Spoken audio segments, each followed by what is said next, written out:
So we are discussing the kinds of self-checks, we're discussing some of the misconceptions about who actually is at risk. So everyone who is touched by cancer has their own story. And so we want to dive right into today's conversation. And I'm honored to introduce 3 guests today. And my guests have turned tragedies and tough times into stories of triumph and hope. And we hope that through them, we live here with some better understanding of how to take care of ourselves. So our first speaker is Harmony Shikz, a person of many fasts and an award-winning biker. She has a long list of accolades that I can't, get through in 1 minute. But she's won the first female East Africa Superbike competition in 2019. And she's also the first female superbike racer in Kenya. She's also the founder of Harmony Shikz, an organization that raises awareness about cancer and raises funds for the treatment of it. Harmony launched the organization in the memory of her mom who battled cancer. So we'll hear more about her experience caring for a loved one who's been diagnosed with cancer. We also have our second speaker, Dr. Eric Hungu. He's a surgeon based here in Nairobi Hospital, the biggest referral hospital in East Africa. And he runs a reputable breast clinic there. But he's also worked around the country, as far as Lodwar, where he was the solo surgeon from South Sudan to Eldoret. So he's had great experience working in the grassroots, offering his services to people who can't easily access them. He's also been involved in the drafting of the National Cancer Screening Guidelines and National Cancer Treatment Protocols as an advisor to MOH under the National Cancer Control Program. So he's here to illuminate more about breast cancer detection and treatment. And our third speaker, her name is Muthoni Mate, a breast cancer survivor and a wellness warrior.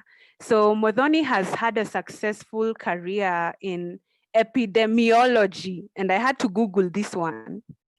So it means the study of how often diseases occur in different groups of people and why.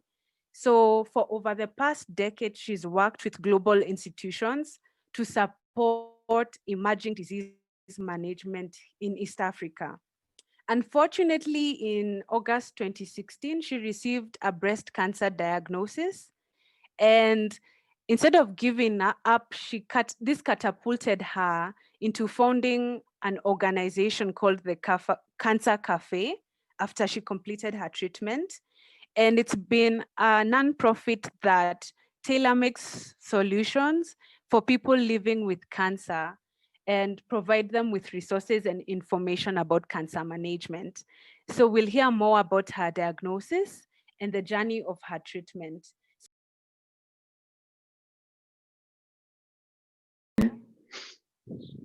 Today I'm just going to talk about self-breast examination, what screening is and the importance of screening. I won't go into the detail about the various treatment options that we have available. So maybe Manuela can just show that slide. So for self-breast examination, for screening basically means that it's a normal population who are going for checkup for any presence of any disease, as opposed to diagnostic. So for screening, what we recommend is imaging. It's usually mammography for patients, for ladies who are over 40. And if you're under 40 years, we recommend that we do ultrasounds. But that's when you get to hospital. Before you get to hospital, we usually suggest that you do self-breast examination. This raises awareness. So self-breast examination is not screening, is not a substitute for screening. is not a substitute for clinical breast examination. Clinical examination is what I do when you come to me. So for self-breast examination, I think there was a slide on that. I think one slide back, Manuela. So what we recommend when you're doing a self-breast examination, you can start as early as you want, as soon as you hit puberty, but don't take too long before you start. The importance of doing self-breast examination is so that you know what is normal for you. Do it at least every month, round about your periods, a few days before, a few days after. So you start by looking. So you need to be standing topless in front of a mirror. You stand with your hands by your side, and then you stand with hands akimbo, and then you raise your arms above your head, and then you lean forward. So that's all just trying to check whether there's any abnormal fixity of the breast tissue to the chest wall, whether it's moving when you do all those activities. And then you look at how it looks. Usually the two breasts are not the same size. One is usually a bit bigger than the other. But when you're looking, what you're looking at is whether there are any changes on the skin. You want to see if there are any obvious swellings. You want to see if there's any discharge from the nipple. It could be bloody discharge, it could be some clear discharge, whatever sort of discharge. And then now you need to touch, you need to feel. So I know most people do this when they're standing in the shower, as they're showering. So you could do that, but what we recommend is that you lie down on your bed. You don't poke, you don't use your fingertips. You place your hand flat on the breast, and then you use like the third image shows, you use the palm of your hand, and then you go systematically. So you can either do up and down, starting from the inside going out, up and down. You can do the wedges, you can do circular motion. So as long as you're consistent and you make sure that you cover all parts of the breast, and then once you've checked all parts, you need to squeeze a little bit, see if there's any fluid that comes from the nipple. And then you need to check your armpit to see if there are any swellings there. Yeah, so that's what the last images show. So one slide back talks about the changes that you would expect to see. So again, not everyone presents like this, and the important thing to note is that not everyone who comes to us with a lump has cancer. Sometimes you get swellings that are not cancerous. The important thing is, you know that there's something different about your breasts, and you come to us so that we do an examination and we send you for the appropriate tests. So you need to check, like I've mentioned, about the lumps, the nipple discharge. Sometimes you might not see a lump, but you might see like the skin is being pulled inwards. So that's a dimpling. Then the armpit, that's what we talk about, the lymph node swellings. Sometimes you find that the nipple has been pulled back in. That's what we call nipple retraction.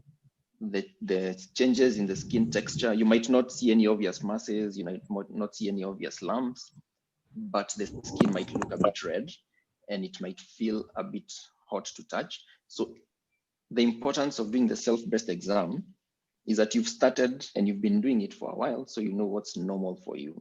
So that the day that is a change, you come to hospital so that a professional can do an examination and send you for the appropriate tests. So what you need to remember as well is that 90% of the time you find that you'll be normal, but we want to do this screening for the 10% of the times that it might not turn out to be a normal lump or a benign lump, so that we can catch this disease early. So the recommendations for screening, I know you'll be hearing on radio, everyone tells you, oh, you need to go for a mammogram, but mammograms are not recommended for everyone. This is due to the anatomy. Most of you are young ladies. So by virtue of being young, then the breast tissue is a bit dense. So when you do a mammogram is basically like doing an X-ray of your breast. So you're passing the X-rays through the breast tissue, and if there is anything abnormal, it will be picked up, even if you can't feel anything. If the breast tissue is dense, you will not see anything. It will just be white. So that's when we recommend that you get an ultrasound. It's more accurate when you're younger. The recommendation is that when you turn to 40, you come every year to us. We do a mammogram. We do a clinical breast exam. We do a mammogram. And then when you get to 55, we do it every 2 years. But most of the ladies I see still opt to continue with annual checkups.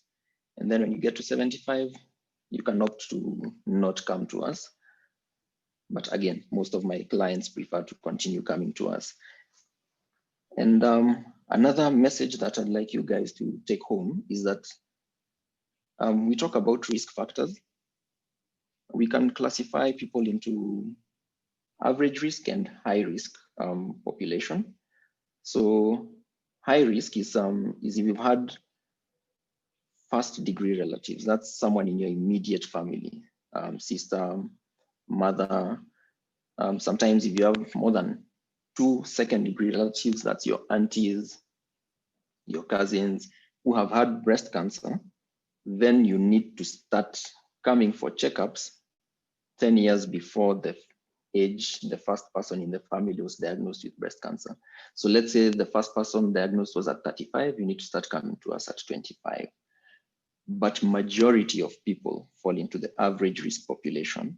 So you find that there's no one in the family who's previously had breast cancer. And that's why it's important for us to be doing self-breast examination, to have a knowledge of what is good breast health and be consistent in doing these examinations. And the minute you see anything that's off or something you're not too sure about, come to hospital. You'd rather come to us, we check and we tell you it's all clear, than ignore, and then it turns out to be something more sinister. For the guys here, that's a good message to take to the ladies in your lives. But also remember, it can occur in men. It's not common, therefore we don't do screening. But it's also good for men to be aware of what's normal for them. And at least the advantage is that we don't have a lot of tissue, unless you have moobs. But as long as you see there's something that's not right, you come to us and we'll do the necessary. I think I'll leave it at that. Njuhi, I hope that wasn't too technical. Thank you so much. We were together. I think one of the questions we're interested in is what inspired you to join this field? How did you get into the treatment of breast cancer?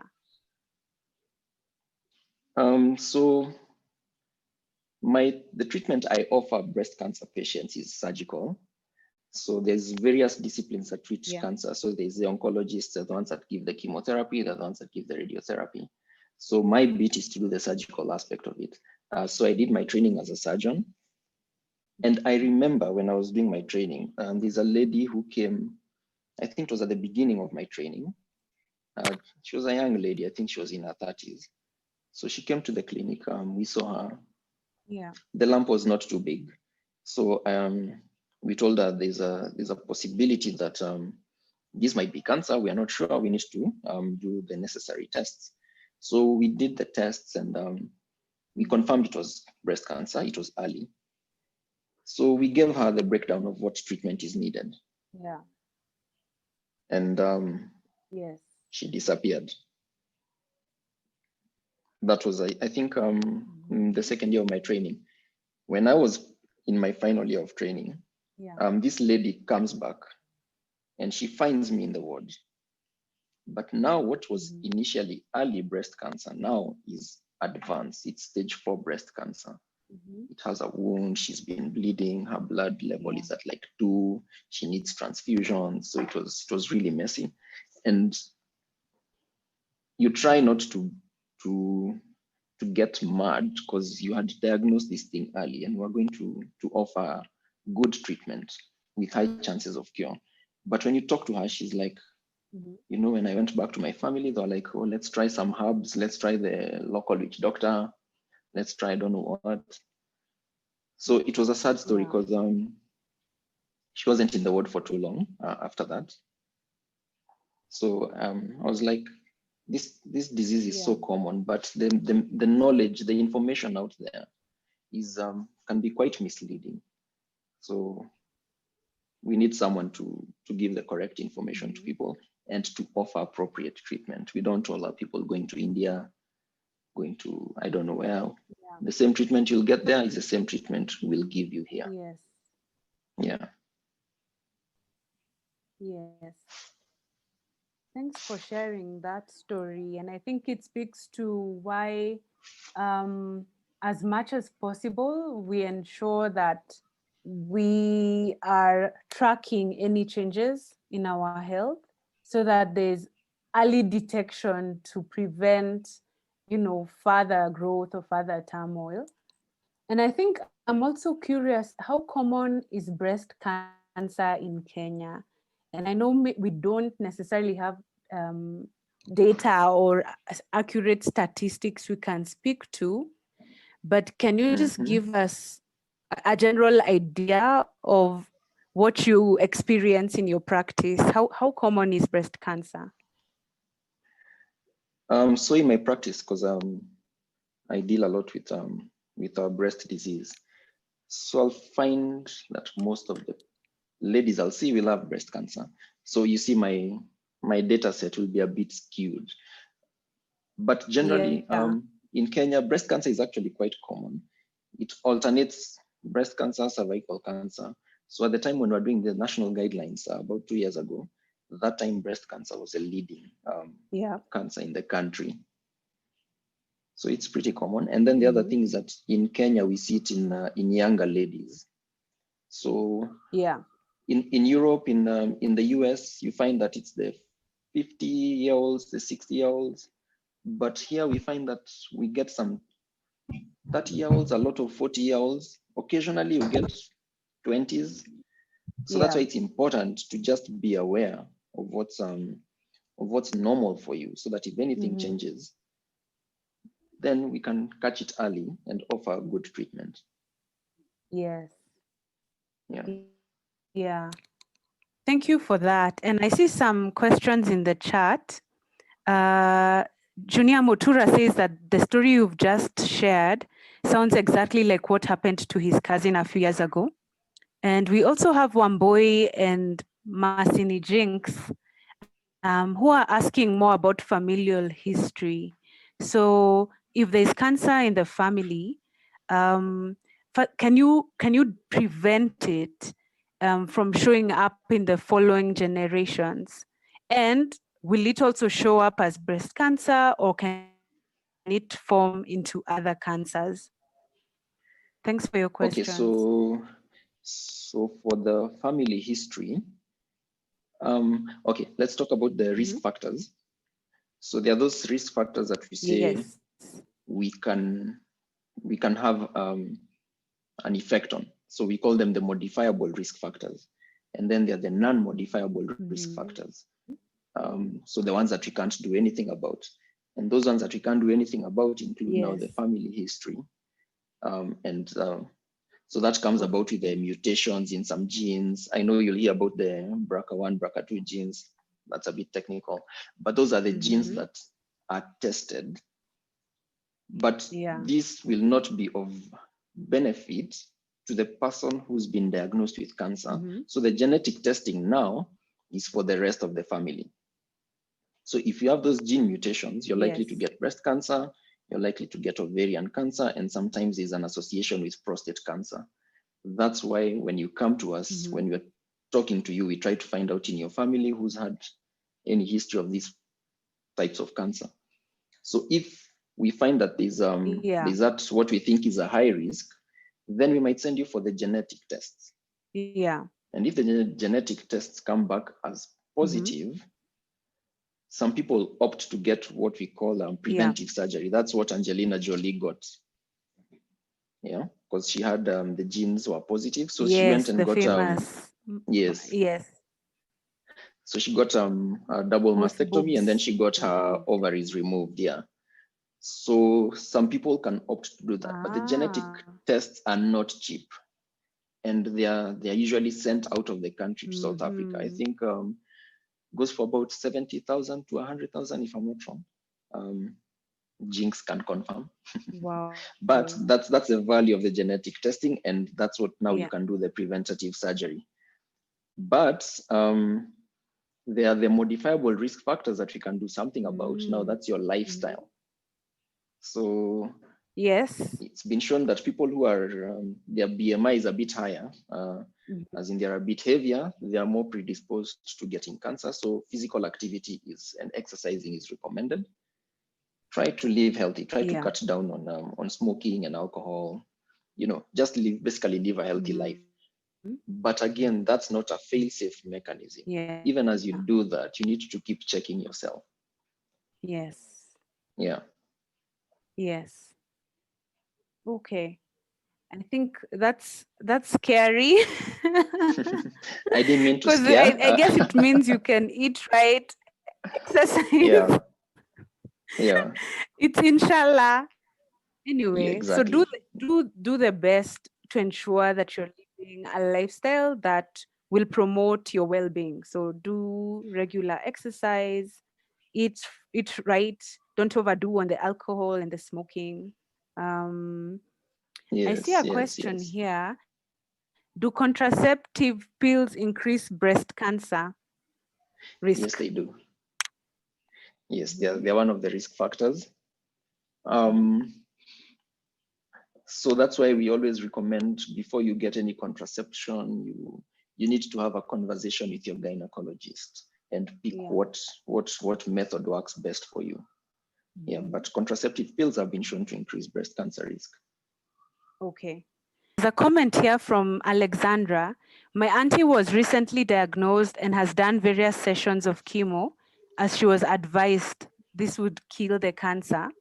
Now she's being told she has to do radiotherapy. Which is better to start with in terms of treatment? Okay, so radiotherapy usually comes last. So for treatment of breast cancer, the options available are chemotherapy, surgery, radiotherapy, and hormonal therapy, depending on the hormonal status of the tumor. Yes.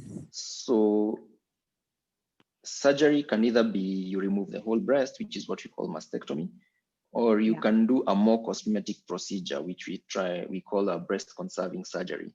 So depending on which surgery you're going to get and how big the initial lump is, you can start with chemotherapy so that we reduce the size of the tumor so that we can do safe surgery. And then after that, you get radiotherapy. And then once you're done with the three, if the hormone receptors on the tumor were positive, then someone might be put on a hormonal tablet for 5 years or 10 years, depending on the assessment of the risk profile. So for Alex's aunt, would have to know how big the tumor was initially. But all these are recommended and recognized modes of treatment. Thanks for that. We have Elizabeth who's saying, thanks for sharing your moving story. For sure, we need to understand stigma associated with a cancer diagnosis, because this is real and a huge hindrance to early uptake of care. So given that you've worked in Mashinani, how are people receiving their diagnosis, given that sometimes that closeness of community could sometimes lead to, a stereotype? Are there those discussions that, someone has cancer, but you're being told ni uchawi, which then also limits how fast they seek help? Are there such barriers? And, how is stigma a hurdle to us getting better treatment? So there is that aspect of people saying that aliangaliwa na macho mbaya or it's uchawi. Evil eye, So, yes. Exactly. So that's why there's that. You find people opt not to come to hospital because if it was uchawi, then it's only the witch doctor who can reverse the spell. So by the time they go there and they try all those things and they realize it's progressing, then they come back to us. So that can affect treatment. Yeah. So it's cultural. Culture usually can play a big role, especially in our setup. But that's why we need to have all these awareness campaigns and everything. I hear you. You can share my number at the end of this. Yeah. You can call me anytime. Does it have a specific name or it's breast clinic? My clinic? Yes. So there's a breast clinic in Kenyatta Hospital. There's a breast clinic at Nairobi Hospital. And then I have my own practice. So if anyone needs guidance to access any of those services, they can always call me and I will direct. Yes. Yeah. Shukran. Noted. Karibu. Thanks so much, Daktari, for that. That was super helpful. And I see Muthoni is now comfortable and settled back in from her long journey. Thanks, Muthoni, for making time, even after your long day. Thank you. Tafadhali, karibu, and we'd love to hear your story. So, hi, good evening, guys. Sorry for being late. It was quite an eventful day, but I'm here. My name is Muthoni Mate, and I am the CEO and founder of the Cancer Cafe, and a person living with breast cancer. Now, for me, my journey, I'm the healthcare professional, where what we end up doing is studying disease patterns to just be able to find ways of either preventing it from happening or figuring out why it happened and what we can do to stop it from happening again. And I have been in that space for more than 13 years now. And coming from a family background where most of us are in the medical industry, we were very cognizant of the idea of having to take care of your body and yourself and what you eat and what are you exercising enough, just to try and reduce some of the modifiable risk factors that Dr. Hungu walked us through. And that is the lifestyle that I lived. The other thing that I always used to do as a matter of practice was just the annual wellness checks. So in as much as I still used to do my monthly self-breast examination, every once a year, I would check myself to my family doctor, and they would be able to do just the typical tests: your eyes, dental, chest, pap smear, mammogram, to just make sure that everything is fine. The same way when you take your bikes to the mechanic, he's just doing just a minor touch-up to just make sure that it's in tip-top condition. So, and I did that for years with absolutely nothing wrong. Like I could always predict even the way the result will come out.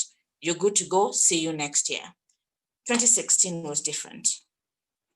I always remember 2016, the doctor posing with the results and him mentioning that they have seen something different from the previous results, and he would like to do further investigations. So I told him, fine. I mean, in my mind, I knew maybe chances are it's your body reacting to something, or, you know, just something. And the results came back and it was cancer, and it was breast cancer. And in as much as that time, he told me it was a good cancer, I was like, you're mad. There's nothing good about cancer. And it was stage 1. And I remember that time, I knew my life was over. I knew this is it. This is the end. Let me start planning my exit. My little small girl will have to find somebody to bring her up. And yes, but I always keep saying, sorry, let me just switch to the off the.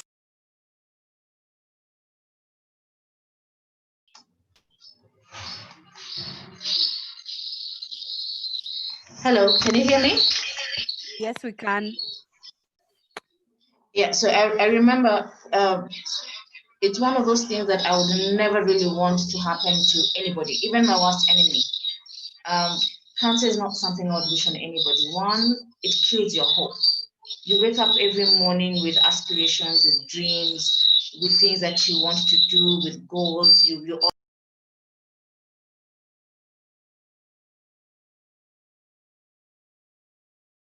I will travel the world, or I will go to Europe, and you wake up one morning and you realize that could not be possible. That may not be possible. And you have a doctor. The good thing is you end up having the initial doctor who I had was honestly just bad. I had a doctor who treated me the same way a tailor would treat a piece of cloth, like something that needs to be done, pieces of meat and flesh that needs to be sorted out, and not looking at me as a human being. And that for me was traumatizing. And that's the reason why, in as much as I worked in the healthcare system and initially believed that we will be able to sort it out locally, I ended up having to do India as a last resort because I had given up hope by then. Thankfully, I learned from my mistakes. By the time I was doing my second surgery, I had burnt my fingers enough from not getting to do the fact finding before I make any decision.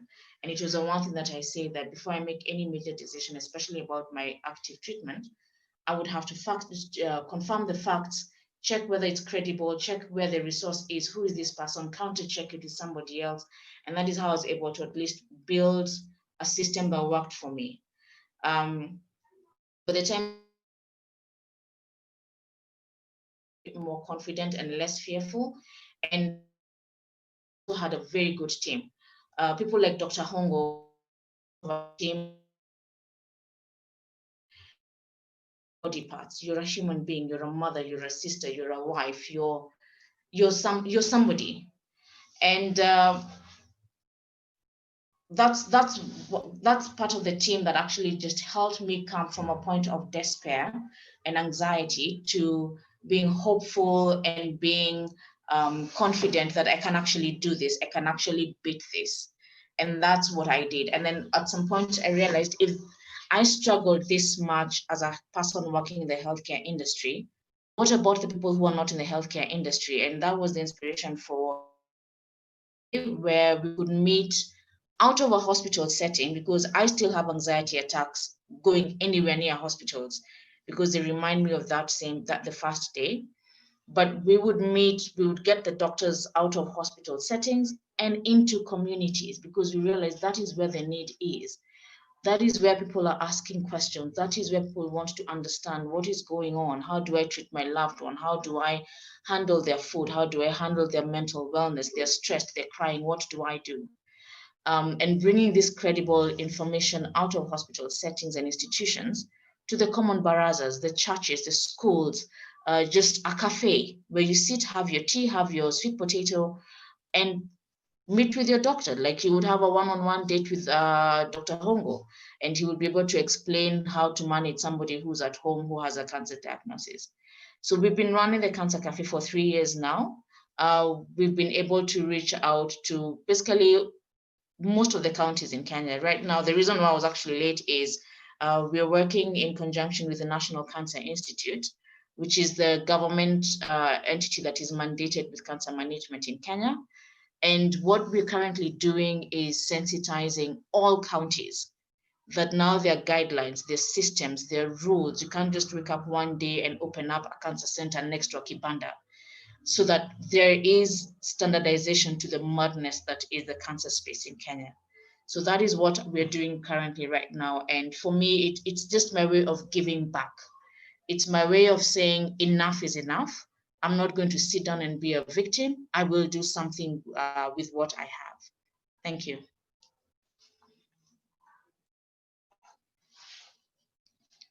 Thank you so much. That is one of the, what you're seeing is one of the cancer cafes where we had the gentleman at the front is Dr. James Bogo from MP Shah Hospital.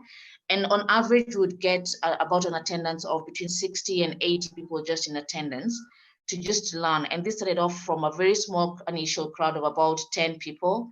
By the time COVID was happening, we literally were in the process of looking for a larger space to be able to accommodate more people, just because that number kept growing every single month that would have these sessions. That's so inspiring. Thank you so that much. That is Muthoni. one of the economic empowerment groups where we get survivors and we try to get them realize that they're not victims. They can actually do something. So what they're doing there, you can look closely, is knitting the breast prostheses so that they're able to sell them and make a little bit of money. So you end up finding a lot of the breast cancer ladies who get mastectomies or lumpectomies cannot afford the silicone prostheses and don't know what to do. So you end up finding they stuff their bras with tissues, socks, pieces of blankets, just the most weirdest of things, which doesn't give them that dignity. So this group now, we learned how to knit the prosthesis and stuff it up with fiber and sell it to other women who need to just look pretty and have a pair of boobies that look legit once they're dressed, and also earn a few shillings that they can be able to still continue paying for their medication. This was in Kawangware during the COVID season, where we were supporting the cancer family, any family that had a cancer patient or survivor. We were supporting them with food on a monthly basis, but not only just providing them with the food packages, but also walking them through the nutritional aspects of that food. How do you prepare that food? What is the importance of increasing your fruits and vegetable and water intake? And having practical examples where somebody will know, please don't boil your cabbage for 2 hours.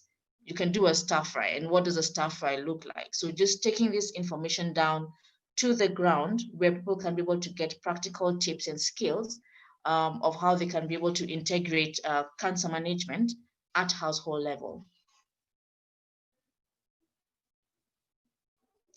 So this is what typically on your right-hand side is what we normally need. So that is made out of 100% bamboo fiber, which is all natural so that it doesn't irritate the breast cancer scar tissue. And we fill it up with fiber, and that is also washable, which is especially with the heat now, is what some of the ladies are preferring, because then they can wash it out, put it out, and it's light. Problem with it is because it's super light, it keeps shifting around the bra. So what they normally prefer is what is on the left, which is your silicone implants, the prostheses that actually still have the weight that feels like a legit breast. Unfortunately, that is very expensive. One silicone prosthesis goes for about 8,000 shillings. A pair of the knitted ones go for 1,500 shillings. So you can see the disparity in terms of prices. And that is where we have that fund. We want to at least have a fundraiser where we can be able to raise money. And the thing is, these things are not even locally available. So like the silicone ones, which people really want, when you want to dress up, go to the office, like literally just dress up properly. Even if you have the money, the prostheses are not available. So what we want to do as a Cancer Cafe, as much as we are doing the knitted ones that will be used for more mass production, we want to open up an outlet for the few people who have the funding and the finances and have the ability of buying the silicone ones, and give them an outlet that has a regular supply of this silicone, so that the money that we make from the sale of this ends up supporting other women in just be able to get more to sort out their treatment needs. So yes, so we're requesting for your support. We're requesting for your networks. Any person who can be able to just donate, however little or however much they can be able to help us help these women be able to, because the good thing is these women actually don't want handouts at all. They're asking for them to just be given an opportunity to get back onto their feet from having sold off everything, including family property. They actually don't want to be given handouts. So what they're asking for is seed money for them to be able to set up and run after that. So any help that comes our way for the seed capital will really, really, really be appreciated. Thank you. I think it's such a great cause and so inspiring. I didn't even know bamboo fiber is some, valid material to use, but I understand that, it's a step in the right direction to create a tool or something that won't really affect adversely the body of a lady. So this is fantastic work. There's a comment Thank you. that's saying, how patients are treated in hospitals matters. And it can either encourage more people to come and seek help or them fleeing and promising not to return. And a question that's asking, are you seeing girls who are needing your service or needing information? Young girls. So for the comments, in fact, like the theme for this year is actually give hope, save lives. And this is something that we're really pushing, where we're asking people, in as much as you're putting information out there, don't put the doom and gloom only, because that is what is killing the hope of somebody who's just gotten a cancer diagnosis, reaches out for information and just finds dark information. If you're able to give hope, that's the hope that keeps that person waking up every morning and fighting, giving that story of survival, giving that story of somebody else did it, so can I. And I'm not doing it alone. I have my family, I have my friends, I have my community around me, I have people supporting me, so that I'm only able to focus on just getting well. Somebody's going to come and take care of my daughter. Somebody's going to come and take care of my meal. Somebody's going to take that burden from me, so that I'm able to just focus on getting healed. Um, One of the things that we're really focusing on, so we have economic empowerment groups in Nyeri, in Umoja, Nairobi, and in Nanyuki. And these groups are being used to reach out to the youth, because you realize, like what Dr. Hungu said, some of the modifiable risk factors like alcohol and cigarette smoking start being incorporated in our youth early. It starts from when they're in their high schools, primary, and that ends up going, putting them at a higher risk in their later ages. So, like one of the things that, like today I mentioned, let's stop building hospitals, because hospitals more or less means that you're already sick. Let's stop people from getting sick from day one. If we can be able to catch these young people early enough, get them to find other ways of entertaining themselves other than alcohol and cigarettes, then we would have been able to empty out those hospitals in their later life. So yes, it's cancer is happening in younger people, and it's getting scarier, because for me, I was not in the classic group of risk factor people for breast cancer, yet I still got it. I was not even in my 40s yet. Yes. So it's getting younger and younger, and we need to do something about it. Personally, I follow your Instagram handle, and I don't think I've seen you not wearing a cancer awareness something, a shirt, a hat, a hoodie. So you're someone who's so passionate around cancer awareness. And it's only until I think last month when you shared publicly on what inspired you to set up your foundation that it clicked. So I think it would be fantastic if you shared a bit about your journey supporting your mom and how that translated into what you're already doing now. Cool. So basically, guys, I'll just give you a short summary. With Dr. Hungu and Muthoni doing all the summary, I feel like, what do I have to say? But anyway, Harmony Shikz are my name. I'm a breast cancer and I'm a biker.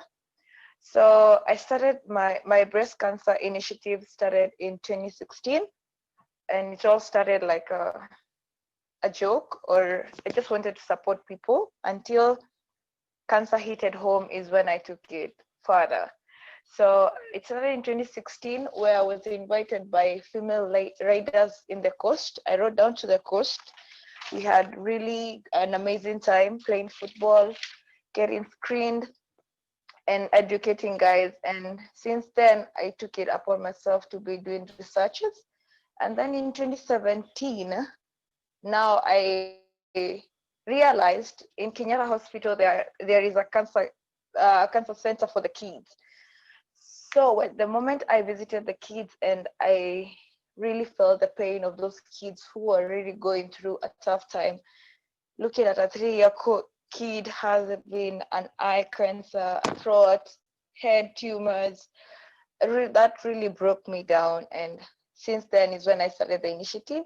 So I've been supporting the kids through Faraja sometimes, buying the fruits for them. And even before they knew I would do it, I would just go donate something and they would not know. So that's some of the reason you had maybe when I shared this week about it, is because I learned what my right hand do, the left hand does not need to know. So when my mom became sick in 2017, huku mwisho, at the end of 2017, huku mwisho, not a lot of people knew what we were going through.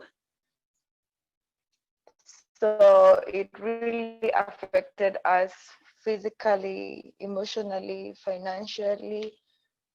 So I rarely talk about this, but I have to do it.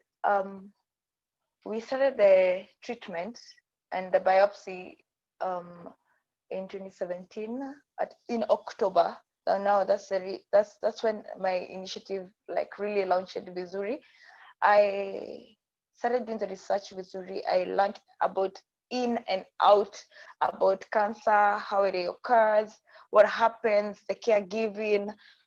And in 2018, the chemo and the radiotherapy started becoming too expensive. So, and now I started doing the Shikz85 campaign, which I would ride around the country to raise funds for my mom. And the funny thing is, the first ride that I did to give back to the community before I even did it for my mom. So with the cancer, even if you're a millionaire and every day you're going for the cancer treatment, you will still need to dig deep in your pockets. So when the finances started giving us trouble, I asked myself, if it was my mom in my shoes, what would she have done? She would have done everything. So I asked myself, what do I have? I have a motorcycle. So I started riding my bike from different towns to different towns, raising the funds. So that's how my organization was born. So the first ride I did was in conjunction with Womoyo, the Throttle Adventure with some ladies. That by the time I think it was Throttle Queens. So we rode to Eldoret and went to Alexandra Cancer Center. We picked a check over there, and that was my first ride. So we donated the funds to Faraja. And you would wonder, why would I first do giving back to the community when my mom needs the funds? It's because me and Charity, we are best of friends. So the second ride I did was I rode around the country again. I did Nairobi, Nakuru, Kericho, Eldoret.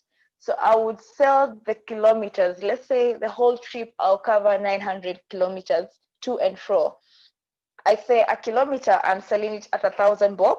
And if you want to buy like 10 kilometers, you do 1,000 times the 10 kilometers that you buy, then you send the money to the till number or to the pay bill number that I heard. So I've ridden around the country. So for my mom, I did two rides around the country, which enabled me to continue paying for her treatment.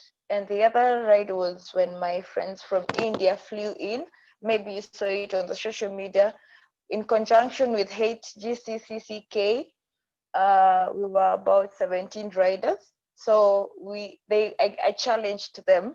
If I'm a girl and I'm able to raise a certain kind of money on my own through my friends, what if we join in hands and we see what we could achieve? So since the bike is what I have, I motivated the riders in India. And since the former boss of the HCGCCK, he's a biker in India and he comes to Kenya, we joined our efforts and we were able to raise $500,000. And if you may be wondering where the money goes, we pay for the cancer patients who cannot afford a penny or who have exhausted their NHIF and their insurances, and those who do not have any penny. So we donate the money to Faraja, and since they gave my mom a very good, they took care of my mom, that's why I've been donating the money to, and I've been following up. So far, I think we have helped 150 patients so far. So I've taken a break for about 2 years after my mom passed on. I needed a break. Now I'll be back. So yeah, so that's how my cancer initiative started. And I'm looking forward to be doing more of those rides. And my rides will be, I'll be calling you guys to join hands with me, and let's support those guys, and let's support the kids at Kenyatta Cancer Care. Those kids need our help, and I'll be continuing to educate you more guys about this thing, because the thing is, in our community, we live in denial sometimes. So how it affected in our family, kind of, I'll say, when you live in denial as a family, you will not conquer this. And the other thing is, the people we forget is the caregivers. As a caregiver, you take in a lot from the patient, all the tantrums, all the anger, how she feels when she's in pain. She'll give you all the tantrums, and we forget the person who really takes care of the person who's sick at the moment.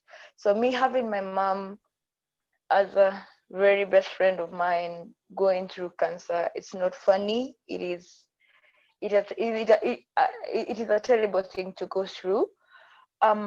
So for me, after doing all that, I really encourage the caregivers to go for counseling, because there is free counseling at Faraja. That is why I really love supporting the Faraja Center, because they have nutritionists, they have the nutritionist segments, they have the therapy segments. So the caregivers are really forgotten, and the stigma, yes, is there. I heard you guys talking about it. Yeah, so guys need to be detected early. What else should I say? Thanks so much. And the other thing, let me mention, when I did my research, I came to realize out of 100, only 32% of the people get the cancer, or are able to get to the hospital in time, and others do not have the money, the facility. So that's why I started my initiative, and I'll continue riding around Kenya, raising more funds to help the people who cannot afford it. And yes, guys, I'll be back. I rarely talk about this thing like one-on-one. I've not healed, so I am really limiting myself to. But you guys, we are together in this. We really are. Thank you so much, Shikz, for your story.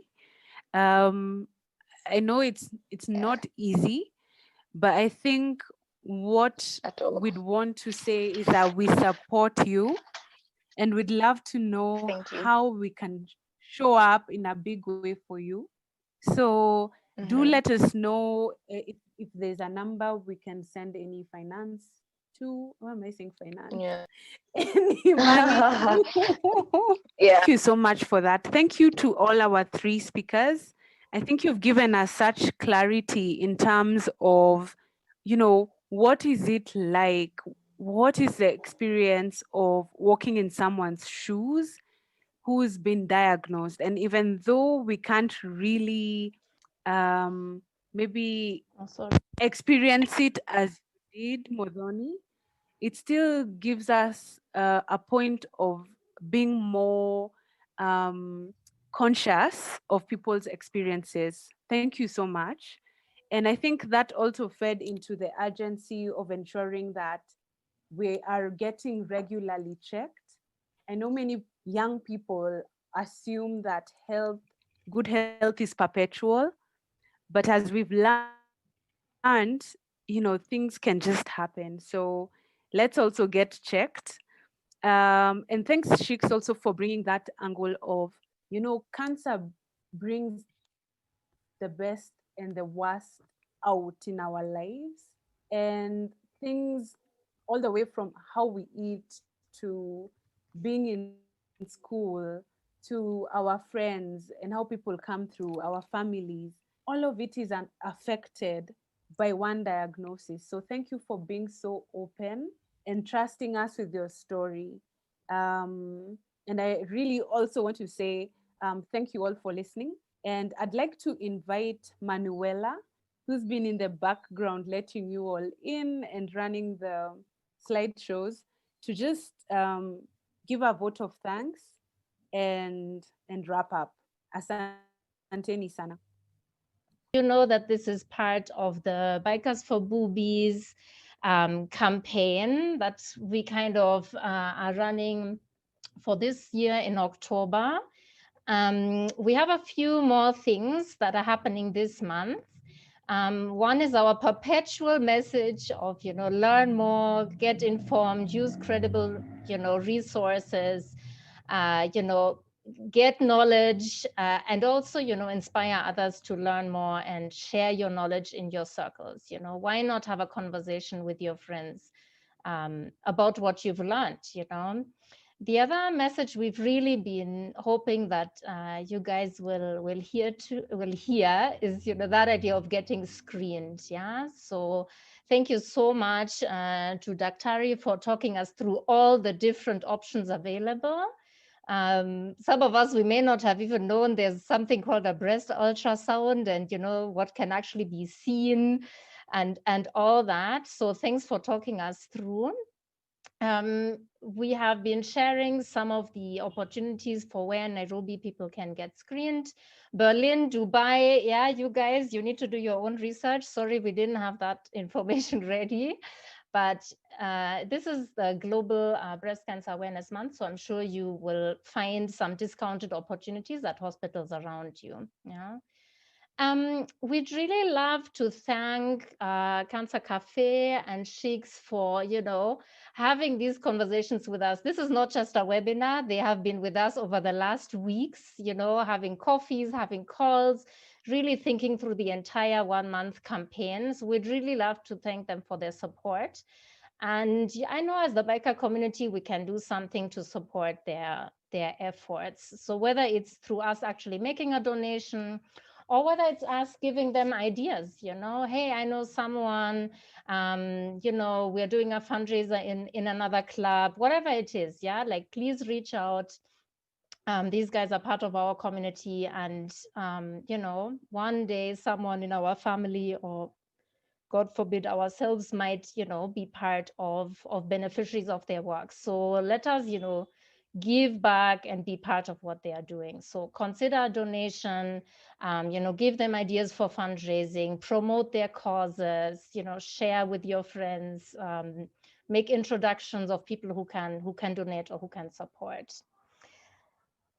Great. So I can already share one success story about Cancer Cafe's work.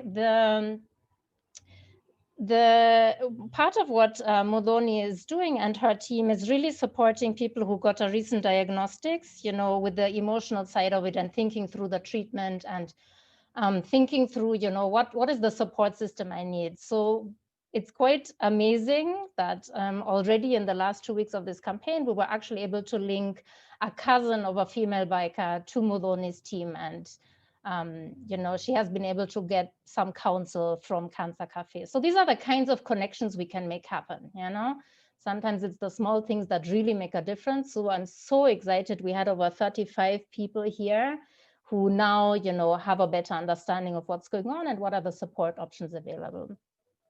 Now, the final part is, of course, the Cancer Ride. Yeah, many of you know it's on the 24th of October. We've been telling you guys to save the date. We would love men to come, women to come, bring your spouse, bring your kids. I don't know about kids, but this is a public, event in the riders community. Aisha, thank you so much for your brilliant idea. We will figure out how we can have as much as possible pink on the bikes on the day, whether it's pink bras or pink ribbons or whatever it's going to be. The whole idea of think pink, you know, spread awareness, spread the message. That's what Cancer Right will all be about. We are putting together, you know, a day of learning, of conversations in the community. Cancer Cafe is really helping us think it through. The great news is that some of the doctors in the riders community, including Dr. Hungu and some of his colleagues, have said they will join us for the ride. So I've seen in the chat dozens of more questions that we haven't been able to answer. The 24th would be a great day for you to come, meet some of the doctors, put a name to the face, get your questions answered and all that. So please make a point to join us on Saturday 24th for Cancer Ride.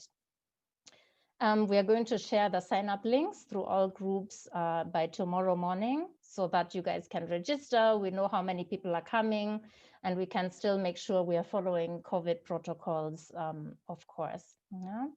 So the last big thank you is to all the participants of the Bikers for Boobies campaign, which, you know, is run by Women Bikers Association of Kenya, but in collaboration with Sisterhood, with Throttle Queens, with Shikz, and with Cancer Cafe. We have so many people in our project team, you know, whether it's 7 a.m. or 11 p.m., people are bringing ideas, people are discussing, you know, what we can do. So it's like an amazing campaign from Bikers for Bikers. And we're really excited about the ride. And we hope you will all make a point of attending. So thanks everyone for your time. We are excited that you made this time to be with us, and we wish you all a wonderful evening. Can we put on our videos and wave a bye, Manu? Oh yes, we need to do the group before people leave. Yes, let's all come together for group photo. Yay. Let's see who all is here. I see some people. Bye-bye. I have been muted. Oh, people are muted. Okay, so guys, switch on your camera. Switch on your camera. Unmute yourselves and say bye, guys. Bye. Bye, guys. Bye. Bye. Bye. Bye.